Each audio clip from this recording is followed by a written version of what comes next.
Welcome back, friends, to another property update video. So we're going to kick it off straight away speaking about mortgages. Now, British homeowners face the mortgage time bomb with the biggest ever hike in payments, and the government is now urged to clean up their mess.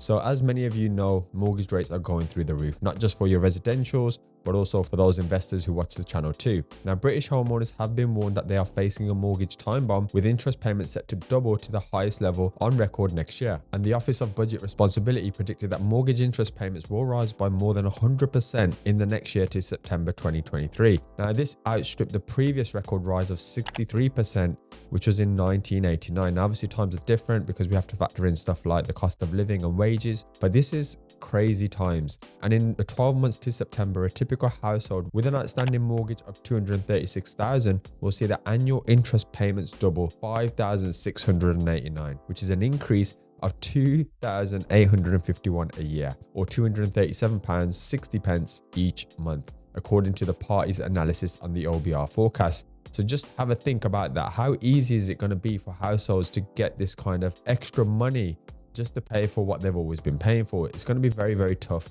moving forward. Now, one thing that many people have said is that something has to give. The government needs to clean up their mess and save families who face losing their homes. And I will be touching on something in a few moments' time, which may help some of you who are struggling with your mortgage payments.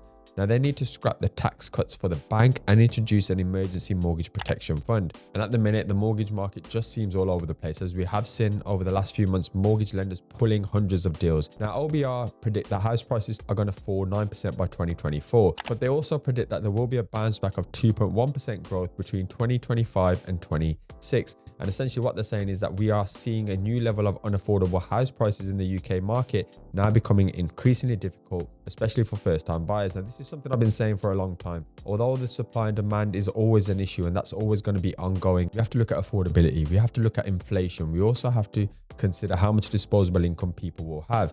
Now, this is an interesting article. It just goes into some of the figures. But what I do want to just touch on is just some interesting comments made here by some individuals. Now David Hanna believes that the capital gains tax being cut will have a direct impact on the property market, and it could make property investment less desirable. This is definitely something that we saw after last week. The capital gains tax has gone down. The dividends that you're allowed is going to start coming down as well. I will do a separate video on this if you're interested, but this is just worth noting. He thinks that changes announced will have a standout impact on the property market, specifically the tax-free allowance for capital gains being cut. This would mean higher tax bills for second homeowners when selling their home, also making the UK property market less desirable for property investors.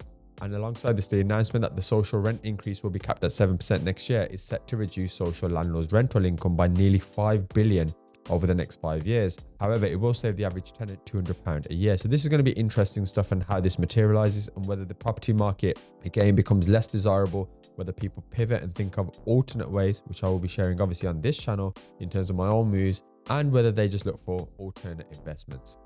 And again, just something that I mentioned, there is still a lack of supply within the UK property market, which continues to not only affect buying, but also renting. The current economic climate has made it harder than ever to save for a deposit, which means that renters, especially those under 30, are in danger of being stuck in the rental cycle for a while. So again, guys, watch this space. I will be obviously updating you guys with what I will be doing. Now, the OBR has been criticized for implausibly high mortgage rate predictions. And this is one thing I find. You're getting supposed experts from both sides giving completely different stances. And this is why I always say nobody knows. My stance on the property market, as I mentioned in this video over here, is where it is, but I could be wrong. So please, guys, take this information, absorb it, do your own research, and then obviously make your own decisions moving forward. What these guys are stating is that they think that the mortgage rate on outstanding loans will peak at 3.7% at the end of 2024, which is off the 5% forecasted by the Office for Budget Responsibility. Now, one thing we must not forget is that the OBR has forecasted that the effective rate on existing mortgages will nearly double from 2.2% in September 2022 to 4.3% by 2023. Hence why they're obviously probably predicting alongside this a 9% drop in house prices, and it will then peak at 5% across the second half of 2024. Now, this is a large jump from its forecast in March this year, when it expected it to peak at 3.1%. So again, it's almost like everyone's so far behind, and they're trying to be conservative and say what they need to say, but then they're having to readjust when obviously shit hits the fan. Here we can see obviously the OBR now expects the effective rate on outstanding mortgages to peak at 5%. So interesting when you compare their forecasts. But one thing worth noting is that the OBR's forecast implies that nearly 1 in 5 outstanding mortgages will be refinanced every 3 months. But the Bank of England data shows that the figure is closer to 7% or 1 in 14 loans. So again, a bit of discrepancy between the data points that they are using. Now, the OBR has forecasted a record 4.3% drop in disposable incomes per person this tax year, which will be the largest since the ONS records began in 1956, my friends. And judging by my analytics on this channel, not many of us were around back then. But this will not be enough to save house prices from falling, as they expect house prices to fall by 8%, only marginally less than the 9% predicted by the OBR. Interesting times, my friends. Let me know what you think on those points. How much do you think the property market will fall by? Now, Money Saving Expert, probably one of the best websites that I would always recommend you all go to. If you've secured a mortgage that can now be beaten as fixed rates are dropping ever so slightly, you may be able to ditch it for free.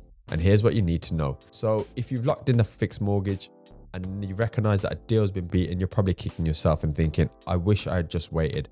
However, there are possibilities where you can switch penalty free. And we're just going to run through those for yourselves. If your new deal, my friends, has yet to kick in, most of you can leave penalty free. Most lenders let you lock in a mortgage deal in advance, but just be mindful of any hidden fees with that. If your new fix has already taken force, you'll most likely be charged to cancel. This is how mortgage companies make their money. It's called an ERC, an early repayment charge. If your new fix is yet to take force, most can cancel penalty free.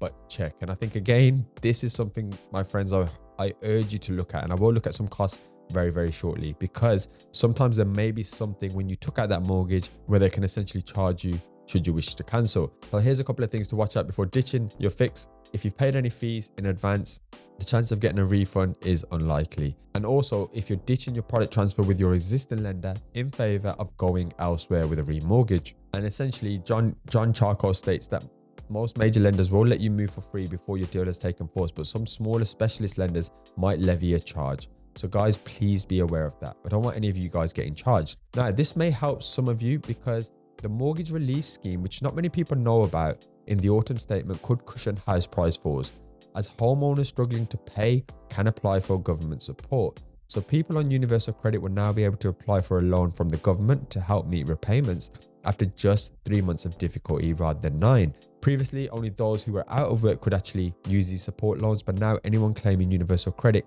can apply.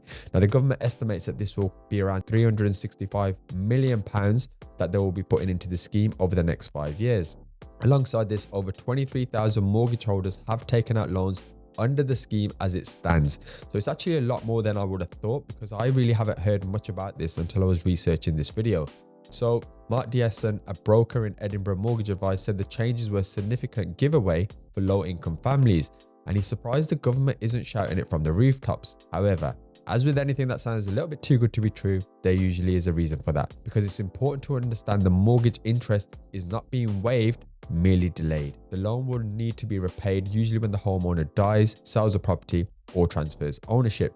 So some brokers have literally said this is kicking the can down the road, which is what it's felt like for the last 2 years. Next up, why Jeremy Hunt won't save Britain from falling house prices. Again, I think house prices are going to fall, my friends. Watch this video if you haven't already watched it, because I explain my stance on it. Now, he's paved the way for mortgage rates to fall further, but analysts say it will not come close to arresting a major fall in house prices. This means that mortgage rates for new buyers could dip further, said David Hollingworth of L&C Mortgage Brokers.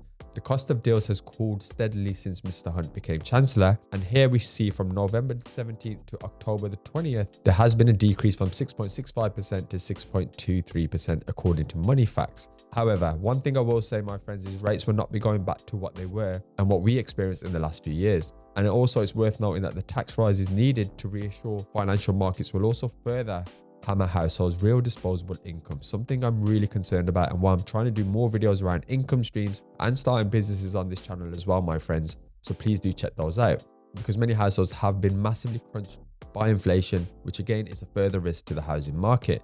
So here we see a nice little infographic of the plunging buyer inquiries, which will bring a 40% drop. So guys, screenshot that should you wish. But the problems in the housing market long predated both Mr. Hunt's fiscal and mini budget. Soaring inflation meant real incomes were already plunging, and the raising interest rates were already hitting the market even before the mortgage market exploded in September. If you guys have been keeping up with these videos, I think we all saw this coming a long way off. Now, the Bank of England's credit conditions, and this was an interesting report, my friends, where they conducted a report from August 30th to September the 16th, showed an increase in defaults on secured loans, which mostly included mortgages, and they forecast a larger jump in the next months ahead. And here, my friends, you can see what they are now predicting. So again, remember when I said people are going to be refinancing, there's going to be defaults on mortgages. We are already starting to see that happen now. Remember, the property market won't just crash one weekend or next week. It's little things like this which are literally showing us where we're heading. And unless something is drastically brought in to change that, then, well, I still think we're going to see house prices drop considerably. Now, there was a story here. I don't want to go too much into detail, but it just shows the state of what many people go through. If I had to remortgage now, I wouldn't be able to afford to stay in my property. And that is sad to see for people in their homes. Also, my friends, it's worth noting the house price growth is cooling fast. Remember when this first happened and I stated that I'm seeing a change in the direction, and I think I got trolled for it because people were saying it's only 0.1%. Well, it's changing, my friends. And again, obviously worth noting, this isn't the case everywhere, because in London, some of the cheapest boroughs, I say cheap, even though the prices are crazy, house prices are still rising. So friends, let me know in the comments if I've missed anything. Let me know your thoughts on where you see the property market going. And I hope this isn't affecting you guys too much. And if it is, be sure to subscribe so you can learn more on how to pivot around this, earn more money, and of course, keep yourself safe. So until next time, thanks for watching.